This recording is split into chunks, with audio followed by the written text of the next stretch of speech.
Turkey and Hungary are strategic partners and pillars of stability at a time of uncertainty in Europe. I sat down with Hungary's Foreign Minister Peter Szijjarto to talk about the war in Ukraine and the differences within the European Union over refugees and the grain deal. I'm Peter Szijjarto, and this is TRT World One-on-One. Foreign Minister Peter Szijjarto, thank you for joining us here on TRT World. Thank you so much for your kind invitation again. Turkey and Hungary have been strategic partners for years. And recently, after President Erdogan's re-election, your Prime Minister praised his peace stance. Tell us about that. Look, we were really crossing fingers for President Erdogan to win the elections because we are living in the neighborhood of the war.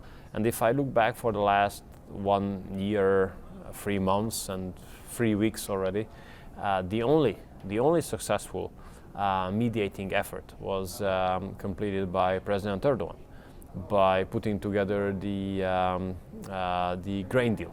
Now, more than 8 million refugees have fled the war in Ukraine across Europe, and your Prime Minister is not fond of the EU deal on migration and called it unacceptable. What's the deal and why is it not working?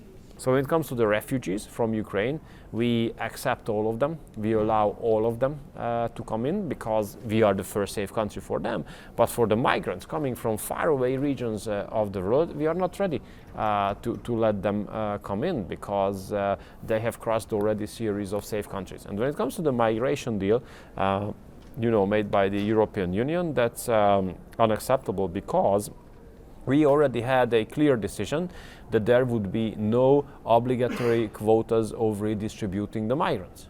You were recently in Riyadh addressing a conference on terrorism and migration and how you tie the two together in connection with the possibility of World War III. This war in Ukraine is a regional war, but with global impacts, unfortunately.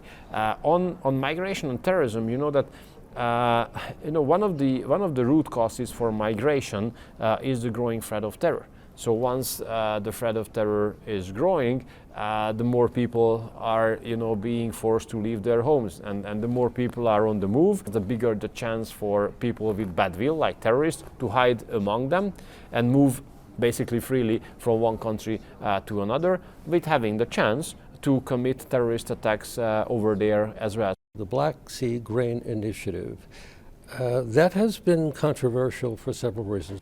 And as far as the flow of that grain through Europe, I understand that you've had differences with the European Union on the formula for that. In Central Europe, there are totally different preconditions and circumstances obliged by the European Union and by Ukraine, according to which grain can be produced. So the competition is not equal. So therefore, we understood that some producers were misusing this goodwill of ours to help the Ukrainian grain to be transited through Central Europe, and this grain stuck in Central Europe, totally ruining our agricultural market, putting a huge problem ahead of our farmers. Therefore, we made it clear that import is no-go, but transit is still allowed. I want to get your opinion on the recent explosion and dam burst in the Kherson region in Ukraine. Do you think that it will threaten the rest of Europe ecologically, and also as far as speaking in terms of maybe threatening the largest nuclear power plant, that being the Zaporizhzhia power plant?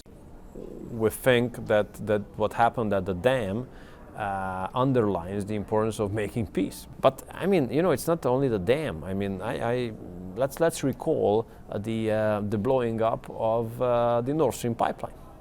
I mean, it's really insane and outrageous that a terrorist attack has taken place against a critical infrastructure in Europe, and no investigation took place. You're quoted as saying the NATO ascension of a country currently at war cannot be on the agenda, and the timetable for Ukraine should not be discussed either. Why not? Because all new members accepted by NATO must add to and improve the security of NATO, the alliance, and the member states themselves. And a country at war does definitely not contribute to the security of the alliance and to the member states respectively. Hungary's Foreign Minister Peter Szijjarto, thank you for joining us here on Thank you very TRT much. World. Thank you so much for the invitation.